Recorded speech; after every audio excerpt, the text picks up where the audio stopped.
gente, o que aconteceu com a McLaren? Não vou falar do nada, porque na Áustria já mostraram um bom desempenho. Mas os caras, que prova, Norris em segundo, Piastri em quarto. Piastri Andou, hein? Andou. Chegou à Fórmula 1. Bem-vindo à Fórmula 1. Bem-vindo à Fórmula 1, que nem gente grande. Eu achei que ele andou muito bem.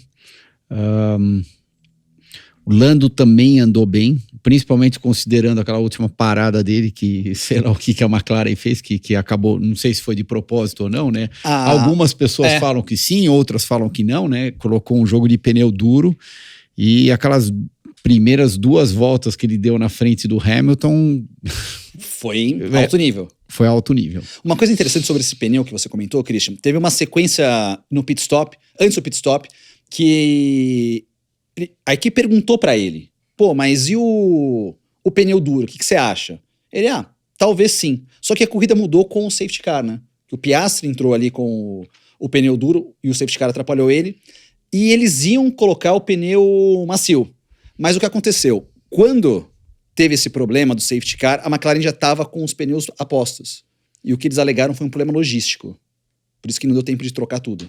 Plano logístico, mas as equipes que conseguem justamente reverter essa situação de logística, né, são, de repente, as melhores equipes. Agora, de novo, como a gente não sabe exatamente a história toda, é meio difícil dizer se foi culpa de um, culpa de outro, ou se realmente foi planejado.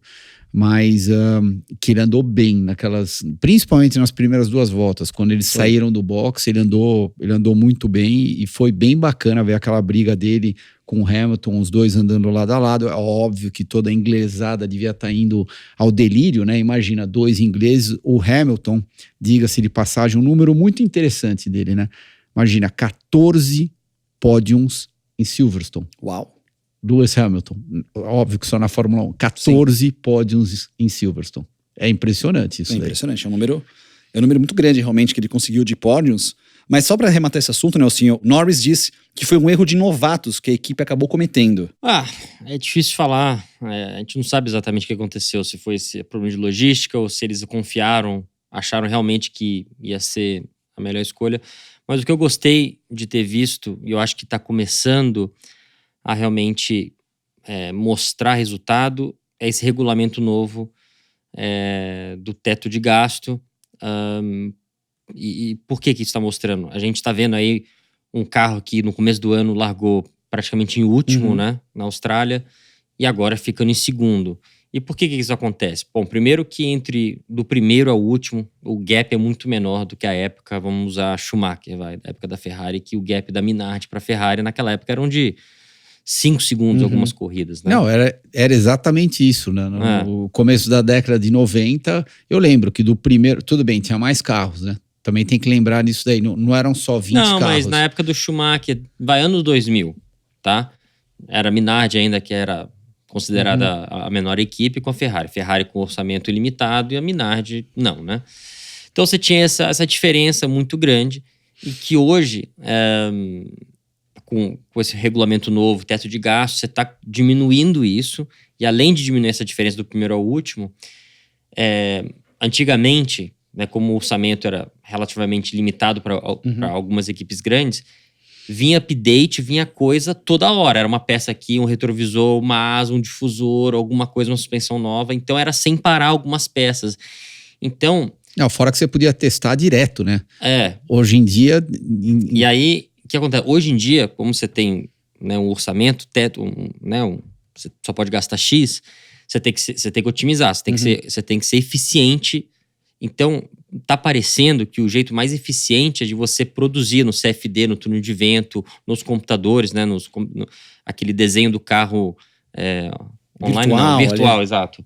E aí, quando você tem, né, um número X de coisas prontos para fazer, você produz e leva para a pista. Aí você tem, em vez de você ganhar meio décimo, 1 décimo, alguma coisa, você pega...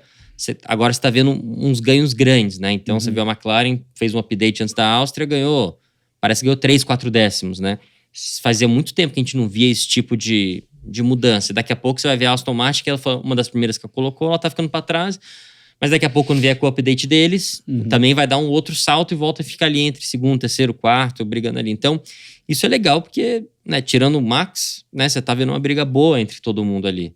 Eu acho que, indo em linha com isso que você está falando, 3, 4 décimos na década de 90... Não era nada. Não era nada. Provavelmente você ia passar um carro, 2 carros no máximo. Agora, 3, 4 décimos, você sai De décimo. lá do bolo de trás e vai pro bolo médio da frente. Ou sai do bolo médio Você e vai começa pra a ver frente. a traseira do Max, né? Então, Ou até conseguindo as 5 voltas à frente do Max, né? Que a largada do Norris foi bem bem forte, lembrado. né? Não, mandou bem também. Aquelas 5 voltas, o Norris também... Não, o Norris mandou muito bem a corrida inteira lá na Inglaterra. É claro que ele devia estar com aquele hype inglês, né? Então, eu tô correndo em casa. Você, de uma certa maneira, fica mais animadão, tudo. Mas foi Mas é bom. engraçado, porque eu sempre achei o Lando muito bom. Desde a época que eu vi ele andando com o Pedro na Nova Zelândia, aquela categoria que os TRS. meninos fazem em janeiro, né? Tipo um Summer Camp.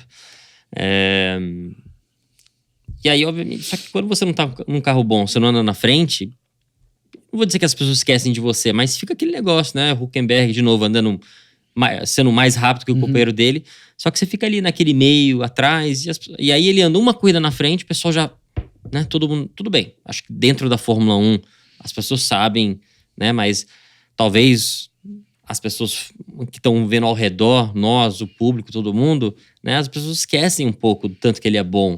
Só porque ele tá num carro, infelizmente, mediano. Então, na Fórmula é tão importante, né? Durante muitas corridas, voltar um pouco, talvez você considerasse o Pérez um cara no nível do Lando, que eu nunca achei. O Lando é muito melhor que o Pérez. E aí, obviamente, o Pérez agora não conseguindo manter a média dele, né? E, obviamente, o Lando ter feito uma corrida boa, daqui a pouco... Então, tendo dito isso, quanto bom será o Piastri? Eu acho que ele é bom.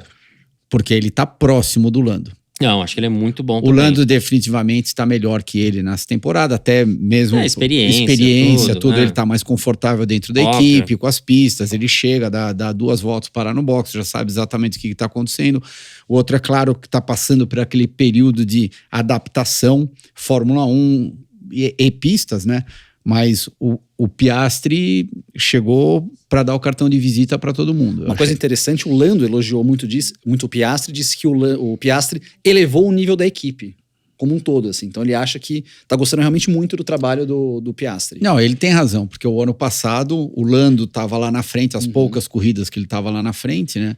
Mas o Ricardo nunca chegou a estar junto com ele. O Piastri esse ano está muito mais próximo do Lando do que o Ricardo estava.